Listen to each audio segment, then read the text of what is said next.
থেকে তৃণমূল থেকে নিয়ে বিজেপিতে যাওয়া, রাজনীতিতে ঘর ভাঙার কথা বলে। ওদের মতন ঘর ভাঙা মানে কি বকটুইতে জ্বালিয়ে দিল, ওদের মতন ঘর ভাঙা মানে কি শাহজাহান হলো, হ্যাঁ বুলডোজার দিয়ে বাড়ি ভেঙে দিল। হ্যাঁ, তো এই ঘর ভাঙার কথা আমি বলিনি, এটা বাংলার মানুষ বোঝে।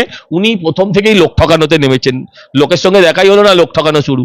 এতে করে কোনো লাভ হবে না। মানুষ জানে ঘর ভাঙানোর মানে কি আর গড় ভাঙানোর মানে কি। ওদের ঘর ভেঙে অলরেডি ওদের এখানকার বিধায়ক তিনি বিজেপিতে জয়েন করেছেন, আর বহু তৃণমূল এখন প্রস্তুত হয়েছে হ্যাঁ ওনাকে হারাতে, ওনার দল সেই দলকে হারাতে এবং সেই দল ছাড়তে। সে খবর কি উনি রাখেন? উনি তো বলবেন মার রুটি গুড় দিয়ে খাচ্ছ, ফু দিয়ে সজল ঘোষ উড়ে যা, না বলছে ফু দিয়ে সজল ঘোষ উড়ে যা, এটাই হবে ডায়লগ। না সে মার গুড় দিয়ে রুটি, ওনার দেওয়া ডায়লগ যেটা। আমার বিরুদ্ধে প্রার্থী তো, তাই আমি তো বেশি জানি। আমি ওনাকে নিয়ে কিন্তু এর বেশি আলোচনা করবো না। আমি যেটা যা বলেছেন যা হয়েছে ইটস ওভার। আমি বলছি